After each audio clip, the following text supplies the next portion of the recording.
이번 총선을 통해 꾸려질 21대 국회는 다음 달 말 개원과 함께 코로나19로 휘청이는 경제 살리기에 모든 역량을 집중할 것으로 보입니다. 저희 연합뉴스TV는 새 국회의원 300명이 일하게 될 국회의사당에 현장 스튜디오를 마련했습니다. 국회 연결해 보겠습니다. 구하림 기자 나와주시죠.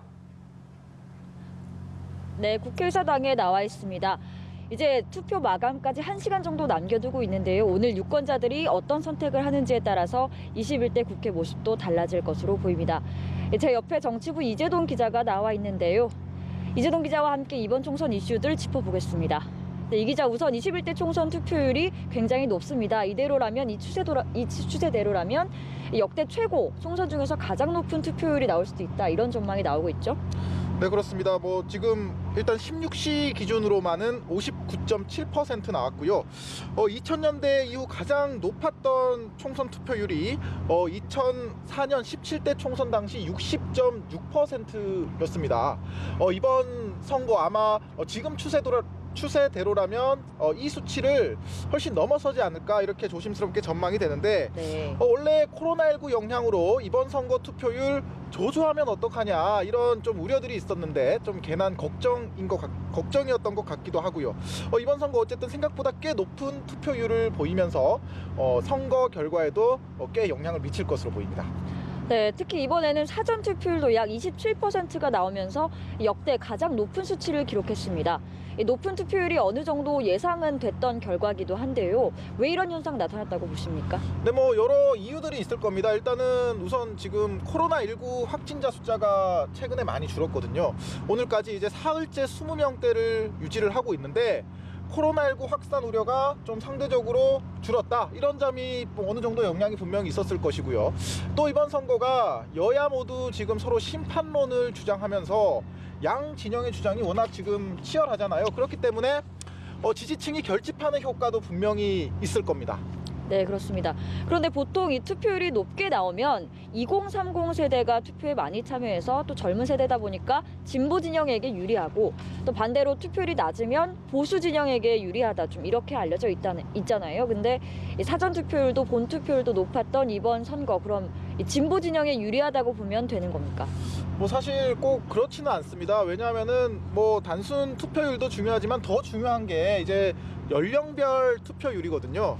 하지만 이 연령별 투표율은 알 수가 없기 때문에 아직 어디가 더 유리하다, 이렇게 쉽게 얘기하기는 어려울 것 같고요. 다만 이제 사전 투표율이 높게 나왔을 때도 여야에서는 모두 우리 지지층이 투표장에 더 나왔다, 이렇게 서로 주장을 했거든요. 그렇기 때문에 결국 어느 당이 더 많은 지지층을 투표소로 끌어냈느냐가 이번 총선의 승패를 가릴 텐데, 결국 최종적인 것은 뚜껑을 열어봐야 알 수가 있을 것 같습니다. 네. 또 이제 투표 마감 시간이 다가오고 있습니다. 오후 6시가 지나면 출구조사 결과부터 발표가 되는데요. 각 정당 예상 의석수, 그리고 제1당 예측 결과가 나옵니다. 그런데 이 출구조사 결과가 예전 선거 때보다 조금 더 늦춰진다고 해요. 늦춰서 발표가 된다고 하는데 특별한 이유가 있습니까? 네, 그렇습니다. 이번 선거는 아무래도 코로나19 사태 속에서 치러지는 만큼 그 상황이 조금 예전과는 다릅니다. 바로 일단 자가격리자들이 투표를 하기 때문인데요. 자가격리 중인 확진자 또는 이 확진자와 접촉을 한 분들, 이런 분들이 증상이 없는 경우에 일반 유권자들보다 조금 늦게까지 이제 투표를 진행을 합니다. 네. 오후 6시에 이제 투표가 끝이 나는데, 그 이후에도 좀 어느 정도 그 자가격리자들이 계속해서 투표가 진행이 되거든요. 그런데 그 전에 출구조사 결과가 먼저 발표가 되게 되면 이 결과가 투표에 영향을 미칠 수가 있다고 합니다. 그렇기 때문에 출구조사 결과도 18시에 딱 그 결과가 공개가 되는 게 아니라 평소보다 조금 늦게 공개가 될 예정이라고 합니다. 네, 또 정부에 따르면 전체 자가격리자 중에서 약 22%가 투표를 하겠다고 의사를 밝혔습니다. 숫자로 따지면 13,000명 정도에 달하는데요. 코로나19 사태에도 불구하고 소중한 한 표를 행사하겠다는 투표 열기가 정말 뜨거운 것 같습니다. 또 그렇다면 이제 당선자 윤곽이 언제쯤 나올지, 사실 이게 가장 관심이 집중되는 사안 아니겠습니까? 네, 그렇습니다. 일단 지역구 당선자들 같은 경우에는 최소한 자정은 돼야 좀 알 수가 있을 것 같아요. 왜냐하면은 출구조사 결과가 나와도 일단은 사전 투표율이 역대 최고율을 기록을 했는데 네. 이 출구조사는 사전 투표율은 집계를 하지 않거든요. 그렇기 때문에 뭐 출구조사가 사실 정확하지 않을 수 있다 이런 관측들도 많고, 또 이번 21대 총선 워낙 또 치열한 접전지들이 많이 있지 않았겠습니까? 일부 지역구 같은 경우에는 뭐 꽤 늦은 시간까지 계속 뭐 앞서거니 뒤서거니 할 것 같은데, 뭐 새벽 2, 3시는 돼야 좀 어느 정도 격전지 같은 경우에는 윤곽이 정해질 것으로 보이고요. 네. 또 하나는 정당 투표입니다. 이 비례대표 의석 결과가 언제 나올 것이냐. 근데 이번 총선이 35개 정당이나 참여를 했잖아요.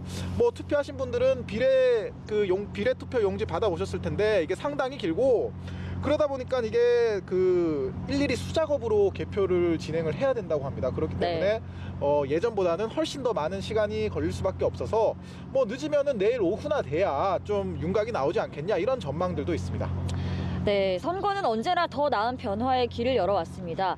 여도 야도 상대방을 심판해달라고 호소하고 있는데 유권자들이 어떤 선택을 내리게 될까요?